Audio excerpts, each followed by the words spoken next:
आज की जो कहानी है ये बहुत ही खास है। यह कहानी है त्रिया चरित्र की। जो भी बंदा, जो भी मनुष्य इस कहानी को पूरा सुनता है वह कभी भी अपने जीवन में धोखा नहीं खाएगा। इस कहानी को सुनने के बाद आप अपने जीवन में बहुत बदलाव ला सकते हैं। जो भी माता बहन इस कहानी को सुन रही है वो ये ना समझे कि ये कहानी उनके ऊपर है। नहीं, कुछ इस संसार में ऐसी औरतें भी हैं जो सुंदर और सुशील औरतों को भी बदनाम कर देती हैं। हो सके तो कहानी को पूरा सुनिएगा, और आप कहानी को पूरा सुनेंगे तो आपको कहानी का मतलब समझ में आएगा। इससे पहले कि आप इस कहानी में खो जाएं, चैनल को सब्सक्राइब करना ना भूले। चलिए कहानी शुरू करते हैं। बहुत समय पहले की बात है। किसी राज्य में एक राजा रहा करता था। वह राजा बहुत ही धर्मात्मा राजा था। उसकी राज्य की चर्चाएं बहुत दूर दूर तक फैली हुई थी।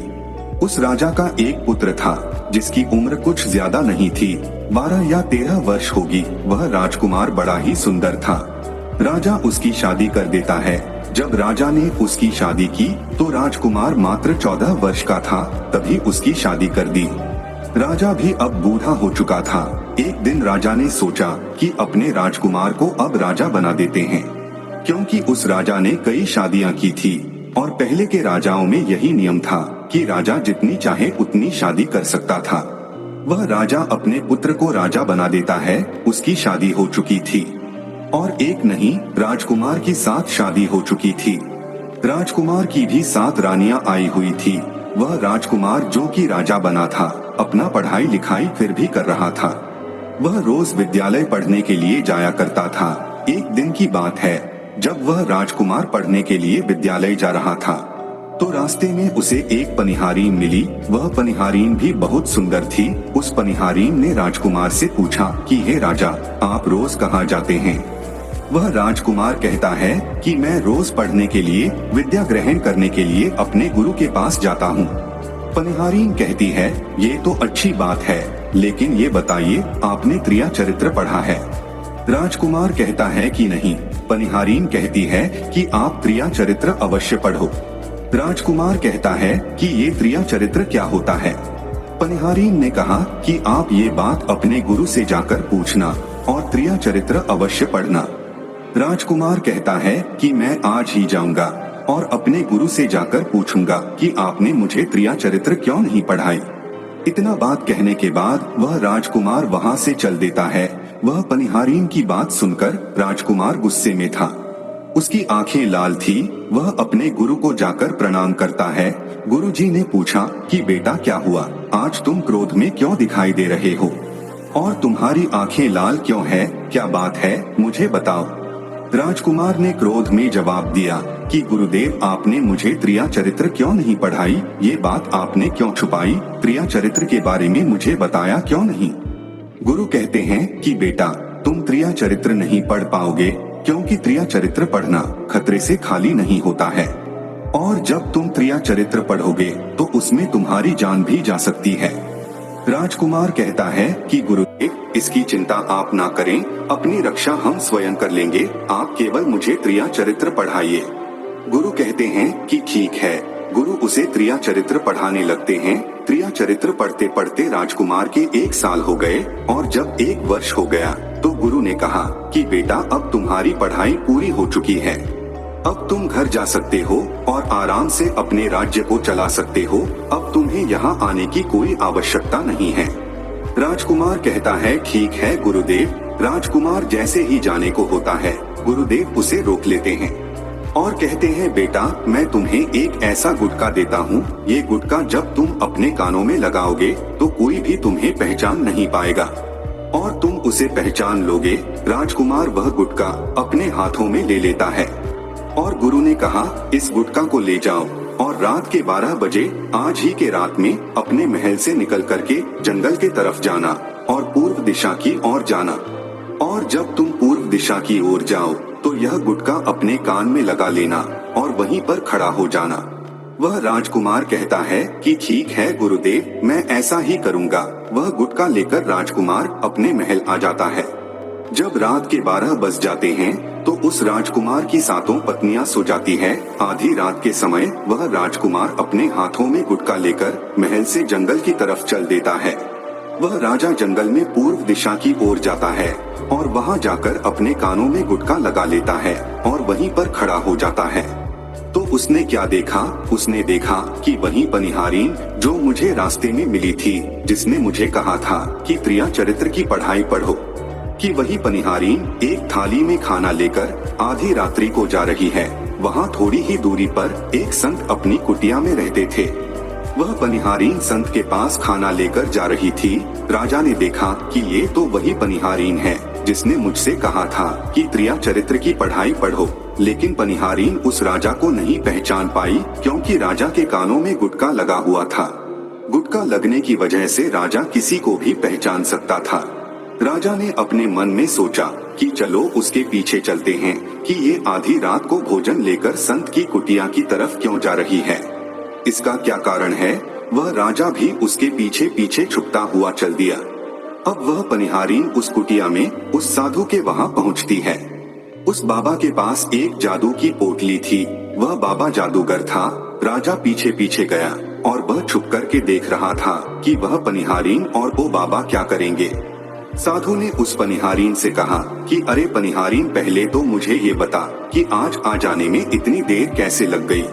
हाथ जोड़कर वह पनिहारीन कहने लगी कि महात्मा जी, मेरा गहना हो चुका है और हमारे पति हमें ले जाने के लिए आए हैं। हमें लेकर कल चले जाएंगे, इसीलिए हमें उन्हें सुलाने में थोड़ी देर लग गई और यहाँ आने में भी देर हो गई। जब ये बात साधु ने सुना कि इसका विवाह हो चुका है और इसका पति इसे लेने आया है, तो वह साधु कहता है कि हे पनिहारीन, इसका मतलब है कि तुम अपने पति के साथ जाना चाहती हो, तो हमारे पास क्यों आई, चली जा यहाँ से। पनिहारीन कहती है कि मैं आपके बिना नहीं रह सकती हूँ, मैं आपके बिना नहीं जी सकती हूँ। तो साधु कहता है कि हे पनिहारीन, इसके लिए तुम्हें एक काम करना होगा। साधु एक बड़ा सा चाकू निकालता है और पनिहारीन से कहता है कि हे पनिहारीन, की जाओ अपने पति के गर्दन काटकर यहाँ लेकर आओ। जाओ अपने उस पति को मार दो जो हमारे और तुम्हारे बीच में दरार बन रहा है। तब मैं तुम्हें रखूंगा, तुमसे विवाह करूंगा, तुम्हें अपनी पत्नी बनाऊंगा। बिना कुछ सोचे समझे वो पनिहारीन चाकू लेती है और दौड़ते हुए अपने घर जाती है। और उसका पति सो रहा था। वह जाकर अपनी पति की गर्दन काट देती है और उसकी गर्दन को लेकर साधु के पास आती है। और जो राजकुमार थे उसके पीछे पीछे उसका सारा कारनामा देख रहे थे।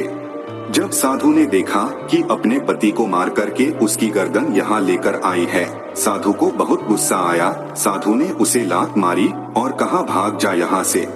जब तू अपने पति की नहीं हो सकी, जिसके साथ तूने फेरे लिए हैं, तू मेरी क्या होगी। जल्दी भाग जा यहाँ से। अगर तू मेरे पास दोबारा आई तो मैं तुझे जीवित नहीं छोड़ूंगा। साधु की यह बात सुनकर उस पनिहारीन को ऐसा लगा जैसे उसके पैरों तले जमीन खिसक गई हो। फिर भी अपने पति की कटी हुई गर्दन लेकर के आई और उसकी गर्दन जोड़ देती है और वहीं बैठ जाती है। और इधर जैसे ही सवेरा हुआ, अपने पति के पास बैठकर रोने लगती है और चिल्लाने लगती है। कहती है, देखो देखो, किसी ने मेरे पति की हत्या कर दी। रात में उस पनिहारीन की सारा कारनामा राजकुमार देख चुका था। इधर सारे गांव वाले उस पनिहारीन के घर चले जाते हैं और उसके पति की लाश को लेकर गांव के बाहर जाते हैं उसका दाह संस्कार करने के लिए। और वह पनिहारीन पीछे से भागती हुई रोती हुई चली जा रही थी। और उधर राजकुमार भी जा रहे थे जो कि अपने राज्य के राजा बन चुके थे। पनिहारीन रती हुई चिल्लाती हुई पहुंची और कहने लगी, मैं तो सती बनूंगी, क्योंकि अगर जब मेरे पति ही नहीं रहे तो ऐसे जीवन का क्या फायदा, मैं इन्हीं के साथ सती हो जाऊंगी। राजा को उसकी बातें सुनकर हंसी आ जाती है और राजा कहता है, प्रिया चरित्र जाने ना कोई, और कसम मार के सती हुई। राजकुमार की यह बात और कोई तो नहीं समझ पाया, लेकिन वह पनिहारीन समझ जाती है। पनिहारीन कहती है कि राजा साहब, आप हमारे ऊपर यह बात कह रहे हैं, लेकिन चलिए कोई बात नहीं, मैं सती हो जाऊंगी। पनिहारीन कहती है कि जाते जाते मैं तुम्हें एक बात बताती हूँ। राजकुमार कहता है, क्या बताओ। पनिहारीन कहती है कि राजा साहब, आप जब चटाई पर बैठे तो उस चटाई को झाड़कर बैठिएगा। राजा कहता है कि यह पनिहारीन क्या कह रही है, मैं तो राजा हूँ, मुझे चटाई पर बैठने की क्या आवश्यकता है।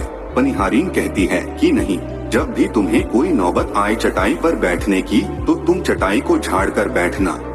राजकुमार कहता है कि चलो ठीक है, अगर तुम कह रही हो तो मैं ऐसा ही करूँगा। इतना कहने के बाद वह अपने पति के साथ सती हो जाती है और राजकुमार उनका अंतिम संस्कार करवा के अपने घर को आ जाते हैं। इसी तरीके से पूरा दिन व्यतीत हुआ और उधर जब दूसरी रात आई, अपने गुरु के कहने के अनुसार वही गुटका कान में लगाया और पूर्व दिशा की ओर उसी स्थान पर जाकर खड़ा हो गया जहाँ पर पिछली रात खड़ा हुआ था। दूसरी रात को राजकुमार ने क्या देखा कि उसकी सातों पत्नियां भोजन की थाली अपने अपने हाथों में लेकर उसी बाबा के कुटिया की तरफ जा रही हैं। जैसे ही राजा ने अपनी सातों पत्नियों को उस बाबा के कुटिया के तरफ जाते हुए देखा, राजकुमार के पैरों तले जमीन खिसक गई। राजकुमार अपने मन में सोचने लगा कि ये क्या चक्कर है। तभी उनमें से एक रानी राजकुमार को देख लेती है, लेकिन रानियों ने अपने पति राजकुमार को नहीं पहचान पाए क्योंकि राजकुमार अपने कानों में गुटका लगाए हुए थे। वह गुटका लगाने की वजह से राजा को कोई पहचान नहीं पाता था। उनमें से एक रानी कहती है कि हे लड़के, इतनी रात को यहाँ क्यों खड़ा है, चल हमारी ये थाली लेकर के उस कुटिया तक पहुँचा दे। बिना कुछ सोचे समझे राजकुमार ने वह थाली अपने हाथों में ले ली और अपने रानियों के साथ कुटिया तक जाने लगा। जब सातों रानियां राजकुमार के साथ उस बाबा की कुटिया में पहुंचती है, राजकुमार कुछ भी नहीं बोल रहा था क्योंकि राजकुमार देखना चाहता था कि हमारे में और हमारे महल में ऐसी क्या कमी है जो हमारी सातों रानियां इस बाबा के पास आती हैं, और इस साधु के पास ऐसा क्या है जो हमारी सातों रानियां भी यहाँ आ रही है। वह राजकुमार छुप करके सब जानना चाहता था। इधर जब वो सातों रानियां राजकुमार को लेकर साधु के पास पहुंची तो महात्मा राजकुमार को देखकर कहता है कि ये कौन है। तो सातों रानियां कहती है कि महात्मा जी, यह बालक हमें रास्ते में मिला, इसने हमारी सहायता की तो हम इसे अपने साथ लेकर आए। रानी कहती है, एक काम करते हैं, इसे आज रात यही रहने देते हैं, कल सुबह होते ही यह चला जाएगा। वह साधु उनकी बातों को मान लेता है। वह साधु अपने एक शिष्य को बुलाता है और उससे कहता है कि जाओ आज के लिए इस बालक की रुकने की व्यवस्था कर दो। वह शिष्य राजकुमार को लेकर एक कमरे में जाता है।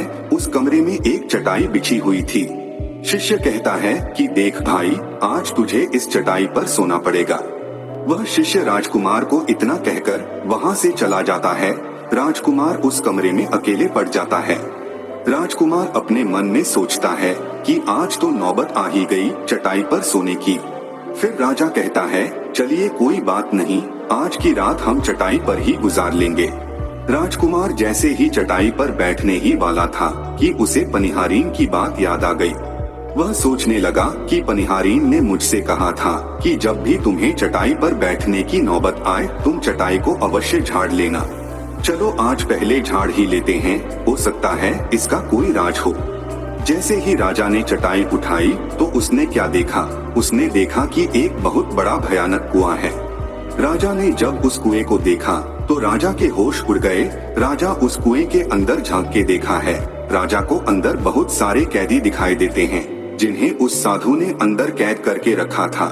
उन कैदियों में से एक आदमी ने राजकुमार को पहचान लिया। वह आदमी राजकुमार से कहता है कि राजकुमार आप यहाँ कैसे आ गए। राजकुमार कहता है कि धीरे बोलो नहीं तो सब पोल पट्टी खुल जाएगी। तब सभी कैदियों ने कहा कि राजा साहब आप यहाँ से भाग जाइए, हम तो यहाँ से निकल नहीं पाए, लेकिन आप यहाँ से भाग जाइए, नहीं तो आपका भी यही हाल हो जाएगा जो कि हमारा हुआ है। आप भी यहाँ फंस जाएंगे, आपको भी पकड़कर ये साधु इसी में डाल देगा। आप जितना जल्दी हो सके यहाँ से भाग जाइए। राजा जब उस कमरे के अंदर गया था तो अपने कान में से गुटखा निकाल लिया था और जब राजा वहाँ से भागा तो अपने कान में गुटखा लगाना भूल ही गया। राजा को भागते हुए उन रानियों ने और साधु ने देख लिया था। रानियों ने जब राजा को भागते हुए देखा तो रानियां कहती है, ये तो हमारे पति हैं। रानियां उस महात्मा से कहती हैं कि महात्मा जी अब तो हमारी सारी पोल पट्टी खुल जाएगी। ये तो हमारे पति हैं और वह भागे जा रहे हैं। उन्होंने हमें यहाँ देख लिया है, अब हमारा क्या होगा। वह साधु कहता है कि तुम यहाँ क्या देख रही हो, जल्दी जाओ और अपने पति को पकड़ कर लाओ। वह सातों रानियां राजकुमार को पकड़ने के लिए दौड़ी दौड़ी जाती हैं, लेकिन वह राजकुमार, वह राजा जो था, इतना तेज भागा कि वो अपने महल जा पहुंचा। रानियां घबरा गई, रानियों के तो होश उड़ गए। रानियां फिर वापस उसी बाबा के पास आती है और बाबा से कहती है कि महाराज, अब तो हमारे पति हमें जीवित नहीं छोड़ेंगे, हम जैसे ही घर जाएंगे वो हमारी जान ले लेंगे। हे महात्मा, आप हमें बचा लीजिए, इसका कोई उपाय कीजिए। तब जाके वह साधु उन रानियों को एक जादुई कील देता है और कहता है कि जब तुम महल जाओ तो अपने पति को बहला फुसलाकर उसके माथे में ये कील ठोक देना। यह जादुई कील तुम्हारे पति को भेड़ बना देगा और तुम सातों मिलकर उसे मार देना। बस कहानी खत्म हो जाएगी और तुम सातों रानियां बच जाओगे। सातों रानियां तैयार हो जाती हैं। वो सातों रानियां साधु की बात मान लेती हैं और जादुई कील लेकर महल आती है। वह सातों रानियां आपस में विचार करती हैं कि राजा सबसे ज्यादा प्रेम सबसे छोटी वाली रानी को करते हैं। तो वह 6 रानियां मिलकर जादू वाला कील छोटे रानी को दे देती हैं और कहती हैं, ये लो तुम्हारा काम है, तुम किसी भी तरह राजकुमार के सर में ये कील ठोक देना।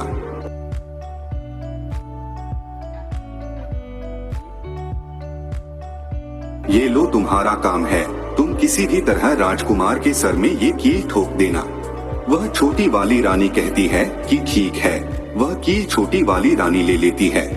जब राजा ने उन सातों रानियों को आते हुए देखा तो क्रोध में कहा कि पहले तुम यही रुको, पहले मुझे ये बताओ कि हमारे राज्य में और हम में ऐसी क्या कमी है कि तुम आधी रात को उस साधु के पास जाते हो। इसका क्या कारण है, पहले तुम मुझे बताओ। तो सातों रानियां हाथ जोड़कर कहती हैं कि महाराज, हमें माफ कर दीजिए, हमें लगता है कि उस साधु बाबा ने हम पर कोई जादू टोना कर दिया था, इसीलिए हमसे ऐसी गलती हो गई, आइंदा ऐसी गलती हमसे कभी नहीं होगी। छोटी रानी की ऐसे बातें सुनकर राजा उनकी बातों को मान लेता है, क्योंकि वह राजा छोटी रानी से बहुत प्रेम करता था।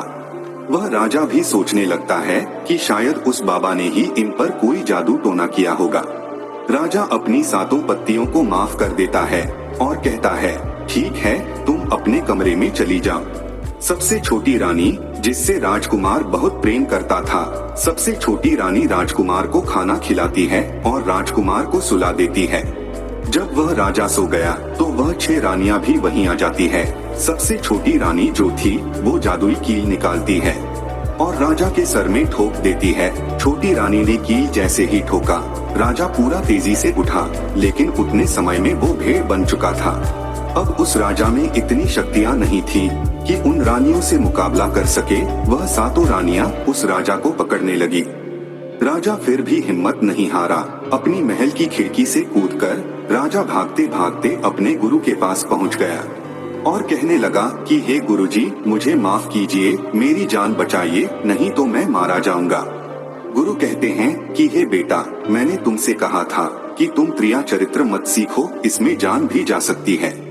अब सीखो त्रिया चरित्र, देखा इसका नतीजा। राजकुमार कहता है, गुरुदेव मुझे माफ कर दो और जल्दी मेरी जान बचाओ, नहीं तो मैं मारा जाऊंगा। मेरी ही पत्नी ने मेरे सर में जादुई कील ठोक दी है, जिसकी वजह से मैं भेड़ बन चुका हूँ। गुरु ने जब ध्यान से देखा तो कहा कि वही कील है जो वह साधु ने दिया है, मैं तुम्हें अब नहीं बचा सकता। राजकुमार कहता है कि नहीं गुरुदेव, ऐसा मत कहिए, मैं आपका शिष्य हूँ, आपका कर्तव्य है मेरी जान बचाना। तो अब गुरु कहते हैं कि ठीक है बेटा, मैं तुम्हें बचा तो नहीं सकता, लेकिन एक उपाय है। राजकुमार कहता है, क्या गुरुदेव? वह गुरु कहते हैं कि हम तुम्हें तोता बना देंगे और जब हम तुम्हें तोता बना देंगे तो तुम सुखवाल राजा के राज्य में चले जाना और वहीं जाकर रहना, क्योंकि सुखवाल राज्य में वह साधु का जादू नहीं चलता है। वह राजकुमार कहता है, ठीक है गुरुदेव, आप हमें तोता बना दीजिए। वह गुरुदेव उसे तोता बना देते हैं और वो तोता बनने के बाद वो वहाँ से उड़ा और सुखवाल राजा के राज्य में चला गया। जहाँ पर बहुत सारे तोता रहते थे वहीं जाके रहने लगा और सातों रानियां उस राजकुमार को खोज रही थी। जब राजकुमार नहीं मिला तो वह फिर से उस बाबा के पास जाती हैं और कहती है कि बाबा जी, वह राजकुमार तो भाग चुका है। आप अपनी पोटली निकालिए और देखिए कि वह कहाँ है। वह महात्मा अपने पोटली खोलता है और देखने लगता है कि वह राजकुमार तोता बनकर के सुखवाल राजा के राज्य में रह रहा है। वह साधु ये सारी बात रानियों को बताता है। तो रानियां कहती है कि हे स्वामी, अब क्या करें। वह साधु कहता है कि अब तुम अपने राजमहल में जाओ और जाकर के घोषणा कर दो कि जो भी तोता पकड़ करके लाएगा हम उसे 5 सोने के सिक्के देंगे। वह सातों रानियां अपने महल पहुंचती हैं और वहां पर घोषणा कर देती है कि सभी बहेलिया से कह दो कि जो भी तोता पकड़ कर लाएगा हम उसे 5 सोने के सिक्के देंगे। उस राज्य के जितने बहेलिया थे तोता पकड़ने के लिए चारों तरफ घूमने लगते हैं और जो भी तोता पकड़ते लेकर के रानी के पास जाते और 5 सिक्के लेते और वहां से चले जाते और वह सातों रानियां उस तोते को मार देती। ऐसे ही धीरे धीरे बहुत समय निकल गया और यह राजकुमार जो तोता बनकर जहाँ गया था वहाँ सारे तोताओं से बहुत अच्छी अच्छी बातें करता था, उन्हें बहुत ज्ञान की बातें बताता था। तो सारे तोता को लगा कि ये तोता तो बहुत समझदार है, यह तोता तो बहुत अच्छी अच्छी बातें करता है, इसे हम अपना राजा बना लेते हैं। सभी तोता मिलकर के उसे राजा बना लेते हैं। वह राजकुमार सभी तोताओं का राजा बन जाता है और वहीं छुपकर रहने लगता है। एक बहेलिया तोता पकड़ते पकड़ते सुखवाल राजा के राज में पहुंच जाता है और वह उसी पेड़ के पास पहुंच जाता है जहां पर वह राजकुमार तोता बनकर छुपकर रहता था। जब उस बहेलिये ने इतने सारे तोते को देखा तो अपने मन में सोचा कि अगर हम इतने सारे तोते पकड़कर रानी के पास ले जाएंगे तो हमें बहुत सारे सोने के सिक्के मिल जाएंगे। लेकिन वह बहेलिया सोचता है कि हम इतने सारे तोताओं को पकड़ेंगे कैसे। जिस पेड़ पर वह तोता रहते थे वह पेड़ गुद वाला था। जैसे ही सुबह हुआ उस पेड़ से सारे तोता उड़कर दाना पानी के लिए बाहर चले जाते हैं और इधर बहेलिया क्या करता है, अपने चाकू से पेड़ पर चारों तरफ कट लगा देता है जिससे कि पेड़ से बहुत सारे गुद निकल जाते हैं। पेड़ के चारों तरफ गुद ही गुद हो जाते हैं। अब बहेलिया सोचता है कि जब भी वो सारे तोते आएंगे इस पेड़ पर बैठेंगे वो सभी इस पेड़ में चिपक जाएंगे और मैं आसानी से उन्हें लेकर चला जाऊंगा। बहेलिया वही छिप करके देखने लगा और जब शाम हुआ सारे तोता वापस आए और वह तोता जैसे ही पेड़ पर बैठे सभी का पैर उस पेड़ में चिपक गया क्योंकि पूरे पेड़ में गुद ही गुद लगा हुआ था। अब तो सारे तोते परेशान हो गए, उसमें राजकुमार भी जो तोता बना हुआ था वो भी चिपक गया था। सारे तोते राजकुमार से कहते हैं क्योंकि सारे तोते राजकुमार को अपना गुरु मानते थे कि आप कुछ भी सोचो हम सबको बाहर निकालो, नहीं तो सुबह तक वो बहेलिये आएगा और हमें पकड़ कर लेकर चला जाएगा। वह राजकुमार कहता है कि तुम बिल्कुल चिंता ना करो, जब वो सुबह बहेलिया आएगा तो तुम सभी ऐसा करना कि उस बहेलिया को लगे कि सारे तोते मर चुके हैं और जब सभी तोते को पेड़ से छुड़ाकर नीचे फेंक दे तो सभी उड़कर भाग जाना। सभी तोता कहते हैं ठीक है गुरुदेव। सुबह हुआ, जैसे ही बहेलिया पेड़ के पास पहुंचा सभी तोता ऐसे लटके हुए थे जैसे कि वो सभी मरे हुए हैं। जब बहेलिया तोतों को देखा तो सोचा कि अरे क्या हो गया, ये तो सभी मर गए, अब हमें सोने के सिक्के कैसे मिलेंगे। फिर बहेलिया ने सोचा कि चलो अब इन्हें छुड़ा ही देते हैं, इतना तो उपकार इन पर कर ही सकते हैं। बहेलिया पेड़ पर चढ़ा और उनको छुड़ा छुड़ा कर नीचे फेंकने लगा। बहेलिया ने सभी तोते को छुड़ाकर नीचे फेंक दिया, लेकिन जो राजकुमार था, जो तोता बना हुआ था, वह वहीं पर रह गया और नीचे जितने भी तोते थे वह सभी उड़कर भाग गए। बहेलिया ने सोचा अरे ये क्या हुआ, इस पर तो सिर्फ एक ही तोता है जो कि मरा लटका हुआ है और जितने तोते को मैंने छुड़ाकर नीचे फेंका वह सभी उड़कर भाग गए। बहेलिया ने सोचा इसका मतलब ये सारे तोताओं ने मिलकर मेरे साथ धोखा किया है। अब वह राजकुमार जो था, जो तोता बना हुआ था, वही सिर्फ पेड़ पर लटका हुआ था। वह बहेलिया कहता है कि ये सब तुम्हारी चाल है, चलो अब मैं तुम्हें लेकर जाऊंगा और रानी के हाथ बेच दूंगा और मुझे 5 सोने के सिक्के मिल जाएंगे। और इधर वह बहेलिया उस तोता को बेचने के लिए रानी के पास जाने लगता है। रास्ते में वह तोता कहता है, जो कि राजकुमार था, वह बहेलिया से कहता है कि तुम मुझे कहाँ ले जा रहे हो। तो वो बहेलिया कहता है, मैं तुम्हें बेचने के लिए रानी के पास ले जा रहा हूँ। अगर मैं तुम्हें वहाँ बेचूंगा तो मुझे 5 सोने के सिक्के मिलेंगे। वह राजकुमार कहता है कि मैं अगर तुम्हें 50,000 सोने के सिक्के दिलाऊं तो क्या तुम मुझे नहीं बेचोगे? बहेलिया कहता है, तुम्हें बेचना तो है ही, लेकिन तू मुझे 50,000 सोने के सिक्के कैसे दिलाएगा? वह तोता कहता है कि राजा सुखवाल के यहाँ एक बहुत बड़ा मेला लगता है, तुम मुझे वहीं बेच दो, मोल में स्वयं बताऊंगा। वह बहेलिया उस तोते की बात मान लेता है और रानी के पास बेचने की जगह वो सुखवाल राजा के राज्य में उसके मेले में तोता को बेचने चला जाता है। और सुखवाल राजा के राज्य में ये नियम था कि अगर किसी व्यक्ति का सामान शाम तक ना बिके तो वह राजा स्वयं आकर उसे खरीद लेता था। वह बहेलिया उस तोते को लेकर बाजार में पहुंचा हुआ था। जब भी कोई व्यक्ति उस तोते को खरीदने आता तो वह पूछता कि ये कितने का है, तो बहेलिया कहता है कि तोता अपना दाम स्वयं बताएगा। तो वो तोता अपना दाम इतना बता देता कि कोई भी व्यक्ति उसे खरीद ही नहीं पाता। ऐसे ही करते करते शाम हो गया। अब शाम हो गया था, सभी अपने अपने दुकान लेकर चले गए। सभी का दुकान उजड़ गया था, बस एक बहेलिया और एक तोता ही रह गए थे। इधर राजा ने अपने सिपाहियों को आदेश दिया कि जाओ देख कर आओ, किसी का सामान तो नहीं रह गया है। जब राजा के सिपाही आए तो उन्होंने देखा कि एक बहेलिया तोता को लेकर बैठा हुआ है। सिपाही बहेलियों से कहते हैं कि हे बहेलिया, तुम्हारा ये तोता क्यों नहीं बिका? तुम इसे कितने में बेच रहे हो? तो वह तोता कहता है कि जो इन्हें 50,000 सोने के सिक्के देगा वही मुझे खरीद पाएगा। उस तोते की बात सुनकर वह सिपाही आश्चर्य में पड़ जाते हैं। वह सोचते हैं कि अरे ये तोता तो अपना मूल्य स्वयं बताता है। वह सिपाही राजा के पास जाते हैं और राजा को सारी बात बताते हैं और कहते हैं कि एक बहेलिया एक तोता लेकर बैठा हुआ है, लेकिन वह तोता अपना मूल्य स्वयं बताता है। वह इतना महंगा बताता है, शायद इसीलिए उसे कोई खरीद नहीं सका। राजा सिपाहियों से पूछता है कि वह तोता अपना मूल्य कितना बता रहा है। तो सिपाही कहते हैं कि अपना मूल्य 50,000 सोने के सिक्के बता रहा है। राजा कहता है कि चलिए हम स्वयं चलकर वह तोता खरीदेंगे। अगर हम उसका तोता नहीं खरीदेंगे तो हमारी बदनामी होगी कि राजा के बाजार में वह तोता नहीं बिका, और वह नाराज होकर चला गया।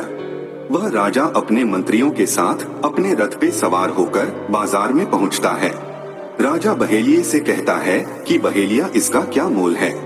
बहेलिया हाथ जोड़कर कहता है कि राजा साहब, अपना मोल तोता स्वयं बताएगा। वह राजा फिर तोते से पूछा तो तोता कहता है कि राजा साहब, जो इन्हें 50,000 सोने के सिक्के देगा वही मुझे खरीद पाएगा। राजा अपने सिपाहियों से 50,000 सोने के सिक्के मंगवाता है और बहेलियों को पकड़ा देता है और तोता को लेकर अपने महल चला जाता है। वह तोता बहुत ही बुद्धिमान था, क्योंकि वह राजा था। वह तोता राजा को बहुत अच्छी अच्छी बातें बताने लगा। जब राजा पे कोई खतरा आने वाला होता तभी वो तोता बता देता कि राजा साहब, आप पे ये खतरा आने वाला है। राजा भी उस तोते से बहुत अधिक प्रेम करने लगते हैं। जब यह बात रानियों को पता चली कि राजा एक ऐसा तोता लेकर आए हैं जो कि तोता बोलता है और बहुत अच्छी अच्छी बातें बताता है, तो रानियां राजा से कहती है कि उस तोता को मेरे पास भिजवा दीजिए, हम भी उस तोता को देखना चाहते हैं, हम भी उस तोता से बातें करना चाहते हैं। राजा अपने मंत्रियों से कह के वह तोता रानियों के पास भिजवा देता है। वह रानी उस तोते से बातें करके बहुत खुश हो जाती है। वह रानी भी तोते से बहुत प्रेम करने लगती है और कहती है कि वाह रे तोता, इसीलिए तुझे राजा साहब ने 50,000 सोने के सिक्के देकर खरीदा है। वह रानी की एक पुत्री थी जो कि बड़ी ही सुंदर थी। रानी अपनी पुत्री से कहती है कि हे पुत्री, आज से तुम ही इस तोते का ध्यान रखोगी और कल तुम इसे अच्छे से धोकर नहला देना। वह राजकुमारी भी उस तोते से बहुत प्रेम करती है। जैसे ही सुबह हुआ, राजकुमारी उस तोते को लेकर नहलाने जाती है। जब राजकुमारी उसे नहला रही थी तो उसने देखा कि इसके सर में एक कील धंसा हुआ है। राजकुमारी उस कील को निकाल देती है। राजकुमारी जैसी ही कील को निकालती है, वह तोता पहले वाला एक सुंदर सा राजकुमार बन जाता है। राजकुमारी उसे देखकर घबरा जाती है। राजकुमार कहता है कि तुम घबराओ नहीं, यह कील वापस से मेरे सर में ठोक दो, मैं फिर से तोता बन जाऊंगा और इसके बारे में मैं तुम्हें रात्रि में बताऊंगा। तुरंत ही वह राजकुमारी वह कील राजकुमार के सर में ठोक देती है। तुरंत ही वह राजकुमार तोता बन जाता है। रात को वह राजकुमारी उस तोते को लेकर अपने कमरे में जाती है और उसके सर से कील निकाल देती है। वह तोता फिर से राजकुमार बन जाता है। वह राजकुमार अपनी सारी दास्तान उस राजकुमारी को बताता है और कहता है, माफ करना, ये दास्तान तुम किसी को बताना नहीं तो मेरी जान चली जाएगी। राजकुमारी इसके बारे में अपने माता और पिता को नहीं बताती है। दिन भर समय बीतता तो रात को राजकुमारी उस तोते को अपने कमरे में ले जाती और उसके माथे से कील निकाल देती। वह राजकुमार बन जाता और रात में वो दोनों साथ में ही रहते और ऐसे ही धीरे धीरे समय निकलता गया। राजकुमारी को उस राजकुमार से प्रेम हो जाता है। इधर क्या हुआ, जो राजकुमार के पत्नियां थी वो बहुत सारे तोते खुजवा कर मरवा देती हैं, लेकिन जो राजकुमार तोता बना हुआ था वो उन्हें नहीं मिलता है। फिर वह सातों रानियां उसी साधु के पास जाती हैं और कहती हैं कि हे महात्मा, हमारे पति तो अभी तक हमें नहीं मिले, हम अब क्या करें, उन्हें कैसे मारे। वह साधु फिर से अपनी पोटली खोली और देखता है कि वह राजकुमार अभी तक तोता बनके उसी राजा के घर में रह रहा है। वह साधु उन सातों रानियों से कहता है कि तुम एक काम करो कि तुम नृत्य कला सीखो। हम सभी मिलकर उस राजा के घर नृत्य कला करने जाएंगे और जब राजा हम पे प्रसन्न हो जाएगा और हमें कुछ मांगने को कहेगा तो हम उस तोते को ही मांग लेंगे और फिर आसानी से उसे मार देंगे। धीरे धीरे समय बीता, साधु तबला बजाता और सातों रानियां नृत्य कला सीखती। वह पूरी तरह से नृत्य कला सीख चुकी थी। अब साधु को लगा कि हम सफलता प्राप्त कर सकते हैं और उस तोते को उस राजा से मांग सकते हैं। वह साधु का भेष बदल करके उन सातों रानियों को नृत्य कला वाली स्त्री बना करके राजा सुखवाल के दरबार में पहुंच गया। राजा उस साधु से पूछता है कि आप लोग कौन हैं, यहाँ क्यों आए हैं। वह साधु कहता है कि हम सब नृत्य कला वाले हैं, आपके महल में हम नृत्य कला दिखाना चाहते हैं, गाना चाहते हैं। राजा सुखवाल को भी गाने बजाने का बहुत शौक था, वह मान जाते हैं। उधर वह साधु अपना गाना बजाना चालू करता है। जब उनकी गाने बजाने की आवाज तोता के कानों में पहुंची तो तोता समझ गया कि वह साधु हमारी सातों रानियों को लेकर भेष बदलकर यहाँ पर आ गया है। अब हमारी जान नहीं बचेगी। जब रात हुआ तो राजकुमारी उस तोते को लेकर अपने कमरे में जाती है, उस तोते के सर से कील निकालती है और वह तोता राजकुमार बन जाता है। वह राजकुमार सारी बातें उस राजकुमारी को बताता है। कहता है कि देखो, जो ये गाने बजाने वाले आए हैं ये वही साधु हैं।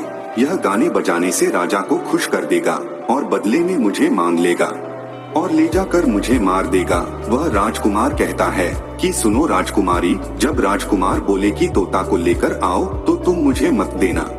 जब राजा स्वयं ही मुझे लेने आए तब पर भी तुम मुझे मत देना। कह देना कि मैं इस तोता को नहीं दूंगी और जब राजा ना माने, राजा तुमसे जिद करे और मुझे मांगे, तब तुम गुस्से में आकर के पिंजरे को फेंक देना। उसके बाद अपने बचने का रास्ता हम स्वयं ही ढूंढ लेंगे। राजकुमारी कहती है कि ठीक है। वहाँ पूरी रात गाना बजाना हुआ तो राजा परेशान होकर उन्हें कहते हैं कि मांगो, क्या मांगना चाहते हो।